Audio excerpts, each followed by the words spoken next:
Hey everybody. So we are looking at 12.4 today using geometric mean.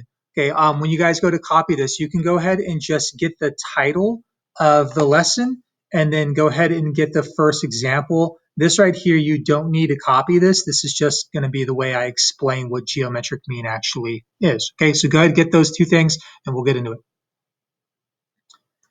Okay, so geometric mean, what is it?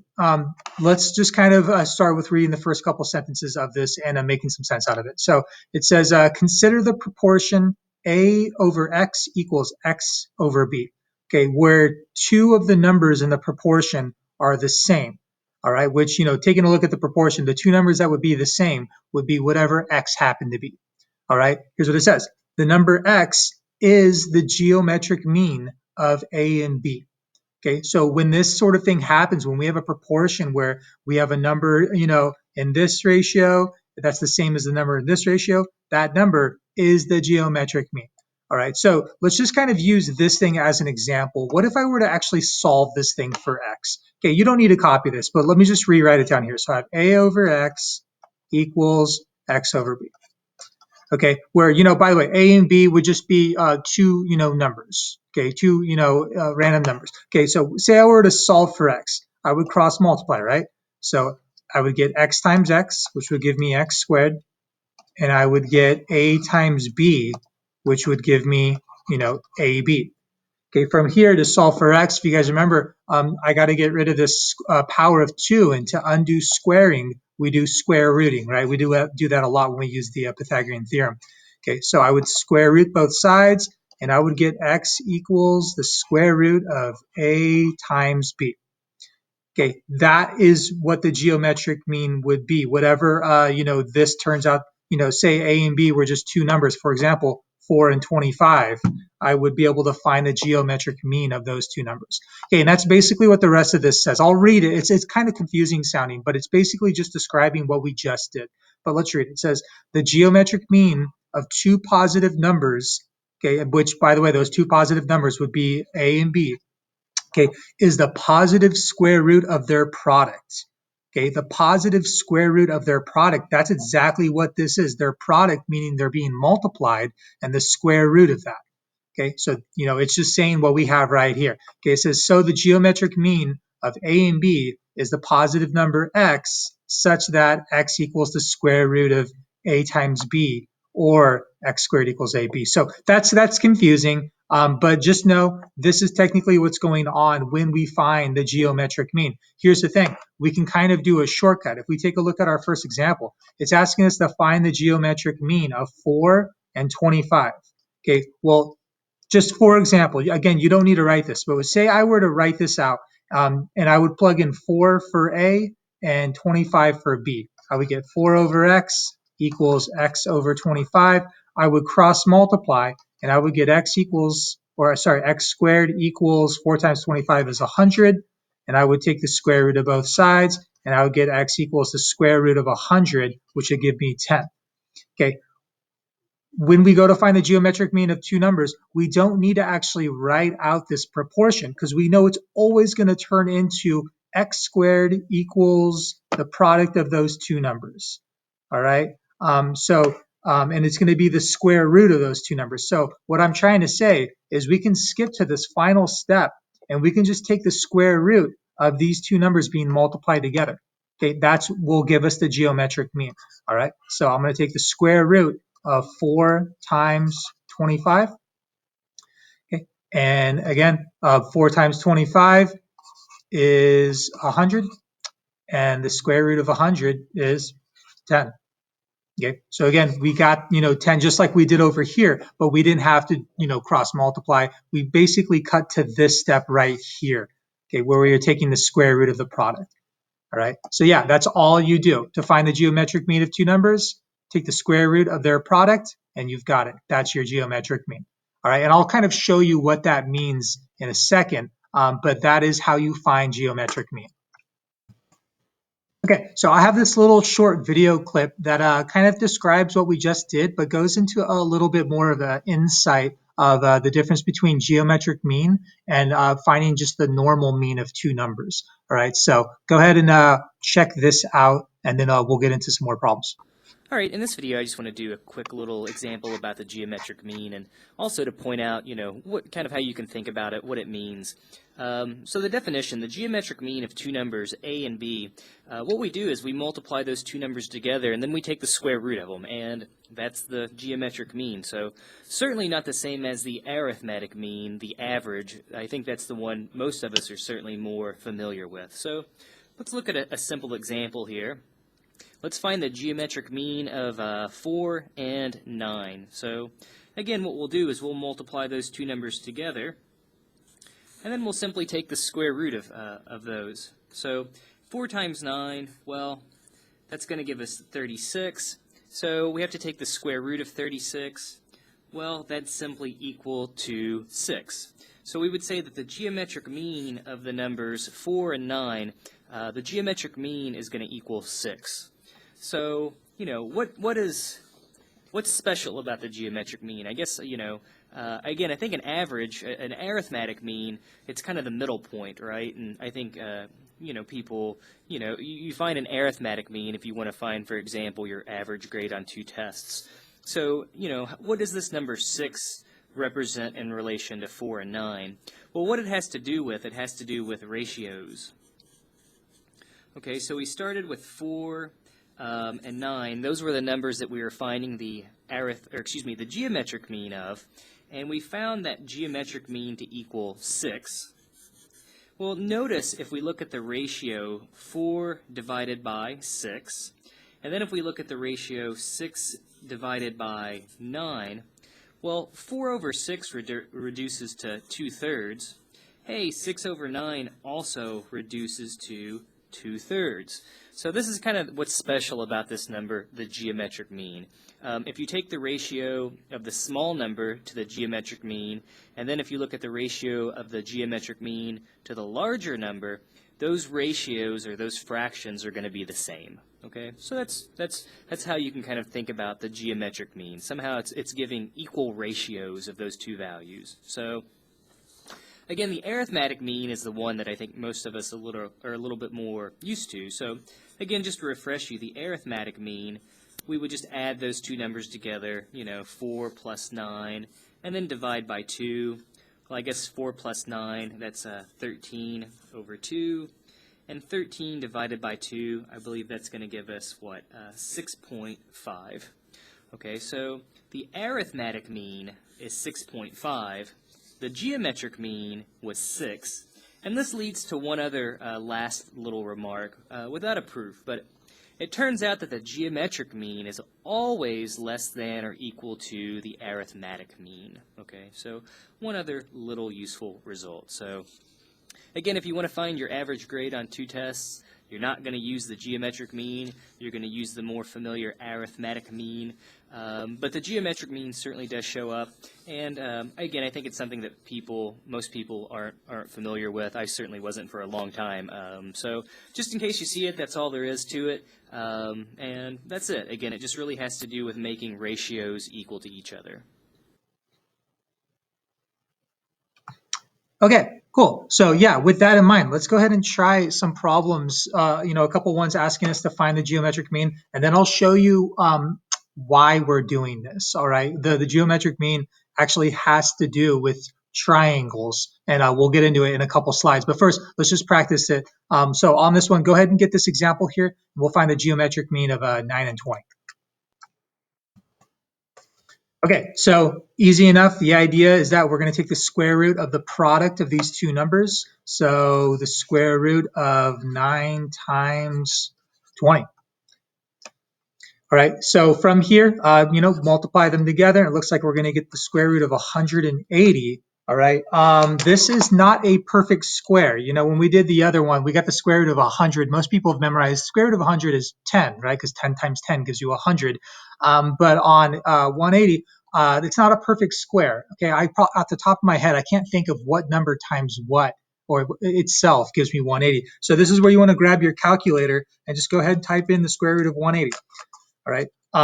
try this out. Make sure you know how to do this. If you don't have a physical calculator, I'm just going to remind you, get a hold of the library. They have some available, or go buy one, or for now, you can just use one in your browser if it helps. Okay, but the square root of 180 is going to give me a 13.416, and it goes on forever. All right, I just want to always kind of remind you guys, in this class, we normally round to the tenths. So this is the number we're going to round, or at least potentially, and it all depends on this number next to it.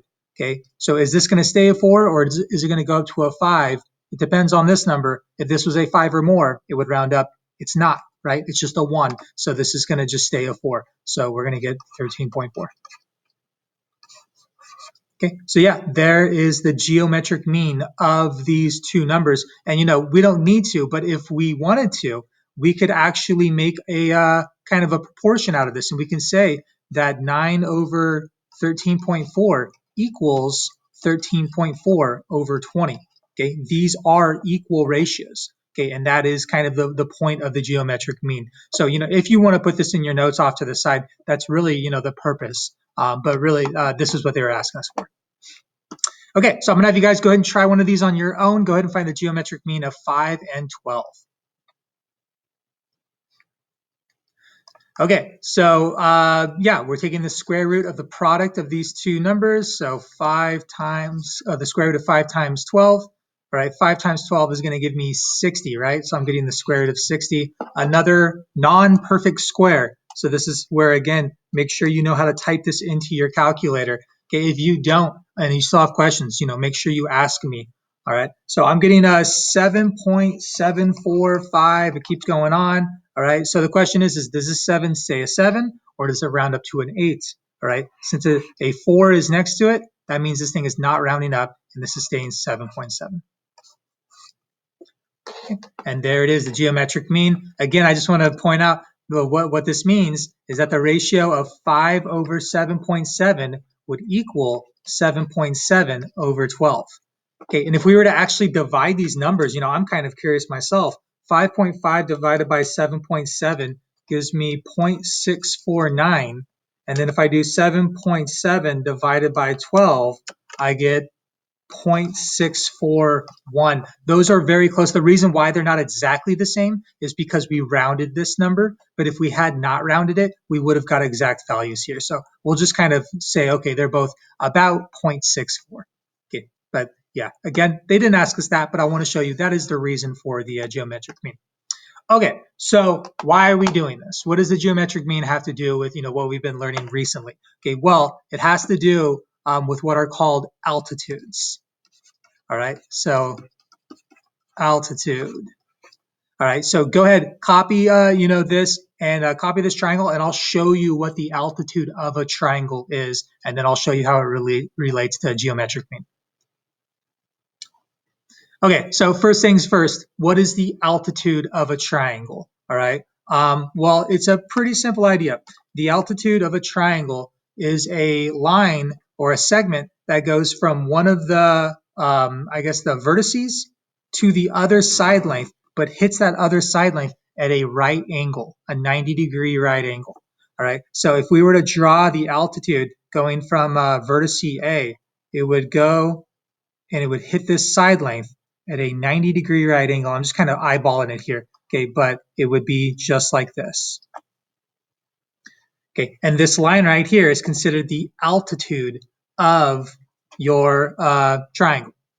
All right, so now the question is, what does that mean? Okay, now I know what an altitude is. What does that have to do with geometric mean? Okay, well, let's try an example here that's asking us to find the altitude of this triangle. Go ahead and copy this and we'll connect the dots. Okay, so the altitude of this triangle, again, I can see that right here. This is the altitude of my triangle. It's going from this vertex and it's hitting the other side length at a 90-degree angle. And it's asking us to find the altitude. What is the length of it? So that's what I'm going to call x. That's what we're trying to find. Okay, well, here's what we have. We have actually two triangles here. This triangle on the left, where my altitude is, this a side length of this triangle. And we also have this triangle on the right, this blue one, where again, my altitude is this side length of the triangle. Okay, both of these triangles, by the way, we could get into it, but they are similar triangles. Okay, so we can actually create a proportion out of their corresponding sides. All right, so let's go ahead and do it. Here's, maybe the tricky part. Let's start first with this side length of the green triangle. That's, our x value. So x over, here's the question. What is the corresponding side to this one on the blue triangle? Okay, well, this is the short side of my green triangle. It's going to correspond to the short side of my blue triangle, right? So its corresponding side is 2. Okay, and I know that's going to equal the ratio of 2 other corresponding sides. Let's go ahead and figure them out. All right, so I already used this short side of the green triangle. Let's use this side of the green triangle. All right, and again, when I do my ratios, I have to do left over right, right? Yeah, this works. So left over right, I'm going to start with the side length 10. Okay, and its corresponding side on the blue triangle. If you could imagine this triangle being flipped on its side and going like this, 10 would be this side length, right? And it would correspond to this side length of the blue triangle, which again is x. Okay, so look what we've created here. We've actually created a proportion that follows the rule for the geometric mean. If I were to flip back really quick, okay, it's just like this ratio here. Okay, the only difference on ours is, the x's are flipped. This one's on the top of this one's on the bottom of that one, but that's fine. But it's doing what we use to learn what the geometric mean is. Okay, so when we go to solve for x here, x is going to be the geometric mean, or in other words, the geometric mean of a triangle is its altitude. Okay, and that's, the connection here. All right, so let's go ahead and figure out what x equals. So x times x is going to give me x squared equals 2 times 10, which is going to give me a 20. Okay, taking the square root of both sides to solve for x, we're getting x equals the square root of 20. Again, grab your calculator, type that in, see what you get. And I'm getting a 4.472, and again, it goes on. So the question is does this stay 4 or does it round up to 5? Well, because this number is 5 or more, this one's going to round up, right? So this is actually going to be a 4.5. Okay, so that's the idea on this. The big connection to make is that the altitude of a triangle is the geometric mean of these two numbers. Okay, so kind of interesting. So I'm going to have you guys go ahead and try one of these on your own. Go ahead and find the altitude of this triangle. Again, I would just probably call it x. Okay, go ahead and write out your proportion. Be careful with the ratios. Make sure they're of corresponding sides, and then you can solve for x. Try it out. Okay, so just to point out, we have our two triangles that we're focusing on is this triangle on the left and this triangle on the right. All right, and yeah, let's go ahead and make our ratio. So I'm going to start with this side length of my triangle on the left. You might have started with like x like we did before, but I'm going to start with this one just to show no matter how you start it, you're going to get the same answers. Okay, so I'm going to do 5 over its corresponding side. I notice that this side length looks like the short side of this triangle. It's going to correspond to the short side of the blue triangle, which is x. Over on the other one, again, I guess back to my green one, this side length here is considered x over its corresponding side on the blue one, which is going to be 7. Okay, so no matter which way you started this problem, no matter what, when you cross multiply, you're going to get x squared equals 35. All right, and yeah, the last thing here is solving for x. Take the square root of both sides, and we get x equals the square root of 35. Type it in. I'm getting a 5.91, so that means that 9 is going to stay a 9, and there it is. Okay, one little side note while I'm thinking of it. 5.91, what if we type that in and we got 5.96? What would this round to? Well, this 6 would imply that this 9 rounds up, right? But it would round up to a 10, which would then round this to a 6. Okay, so in this case, if we rounded a 9 up, we would actually write our answer as 6.0. Okay, so just something to pay attention of when we're rounding. Okay, but yeah, that is a geometric mean. Kind of a weird concept, but it's interesting how it still works into triangles. So yeah, guys, I'll see you in class. Bye.